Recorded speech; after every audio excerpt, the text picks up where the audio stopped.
Welcome again to the Daily Bread Bible Study. We are going to see how God works through people here on day 146, Monday, May 25th, 2020, focusing on Esther chapters 6 through 10. We see God working through people named Mordecai, people named Esther, and even the king of Persia himself. God works in King Ahasuerus of Persia through his insomnia, which is strange, but unable to sleep, the king reads through his book of records. He finds the plot to kill him, which had been stopped by Mordecai's actions. And so, learning that Mordecai had not been rewarded, King Ahasuerus wonders how to repay his kindness. In a bit of situational irony, Haman, the enemy of the Jews, enters into the king's court seeking to hang Mordecai. In Esther 6:6 it says, "So Haman came in, and the king said to him, 'What shall be done for the man whom the king wishes to honor?'" Haman assumes he is that man. So he dreams up a lavish way for the king to honor him. "For the man whom the king wishes to honor, let royal robes be brought, which the king has worn, and a horse that the king has ridden, and a royal crown on his head. Let the robes and the horse be handed over to the one of the king's most noble officials. Let him robe the man with the king wishes to honor, and let him conduct the man on horseback throughout the open square of the city, proclaiming before him, 'Thus shall it be done for the man whom the king wishes to honor.'" Haman goes all out in his description, yet is appalled when he learns that the man the king wishes to honor is Mordecai, the very one he seeks to destroy. Now, we don't have it quite here when he talks and mentions about the gallows that he recently plotted up, the gallows in which he wants to hang Mordecai. But through context clues later on, we see that this gallows has been mentioned, but understandably, Haman, when he hears that he has to do this for Mordecai, he does it and runs home dejected. He has a brief moment to dialogue with his entourage, who then prophesy his downfall via Mordecai, before heading to the banquet Esther prepares. And so Esther chapter 7, Mary, from the second day of banqueting, the king wishes to grant Esther whatever she wants. And instead of asking for everything that, possessions or wealth or all of this, she begins with a simple request.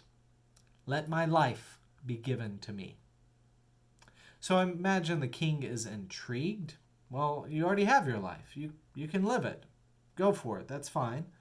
But then she also asks for the lives of my people, and lets the king know that she is a Jew and states that there is an enemy trying to kill her.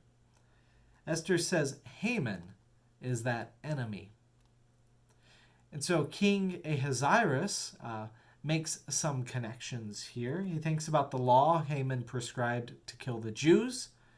He thinks about how he really is fond of Queen Esther, and then realizes that Haman has been plotting and essentially deceiving the king. He sees that Mordecai has been helpful to him as a Jew, and that Esther has been beneficial for him as a Jew as well too. These Jews are not the subversive people that Haman had claimed when he was seeking to kill all of these people. So the king actually changes his mind. He gets angry, not at Esther, but at Haman. And Haman then throws himself on Esther to beg for his life. And as the king re-enters the chamber, he sees Haman on Esther, assuming that he is attacking her.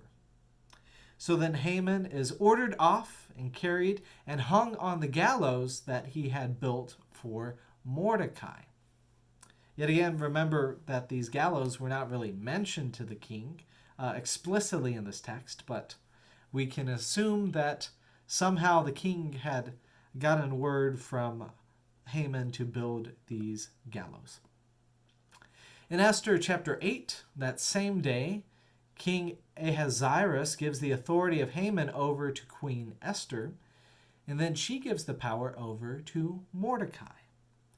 Esther then tests her favor one more time, asking the king to please revoke the order of Haman, which seeks to kill the Jews. The king gives her full permission to revoke the order as she sees fit. And so Queen Esther drafts letters in Esther 8:11. By these letters, the king allowed the Jews who were in every city to assemble and defend their lives, to destroy, to kill, and annihilate any armed forces of any people or province that might attack them, with their children and women, and to plunder their goods, on a single day throughout all the provinces of King Ahasuerus, on the 13th day of the 12th month, which is the month of Adar. We see this, through this. Mordecai then wears the royal robes, and the Jews experience honor, joy, and respect/fear in all of the kingdom. In Esther chapter 9, with these new orders given by Queen Esther, the Jews fight back against those who seek to destroy them. In Esther 9:5 it says, "So the Jews struck down all their enemies with the sword, slaughtering and destroying them, and did as they pleased to those who hated them." This is a bold and interesting thing, to say, as they are still kind of slaves in Persia and all the provinces they have been exiled to. But in this story, God is blessing them, even in the midst of exile. We learn that in Susa, they overcome their enemies on the 13th day and continue on the 14th day in the month of Adar, even hanging some of Haman's sons on his gallows. In other places, they fight only on the 13th day of the month. And so the 14th day of Adar becomes a day of feasting and gladness. This celebration becomes the Feast of Purim, or lots. And this Purim commemorates the lots cast by Haman to determine the date, not the date of the downfall of the Jews, but the date of the downfall of the enemies of the Jews, because it's strange through the ways in which God works. But the rest of chapter 9 explains the details of this festival of Purim and its significance. Purim, I'm butchering that, sorry. Esther 10, wrapping up the story, we see Mordecai as the representative of a faithful person God has blessed. They're in Esther 10:3. Mordecai the Jew was next in rank to King Ahasuerus, and he was powerful among the Jews and popular with his many kindred. For he sought the good of his people, interceded for the welfare of all his descendants.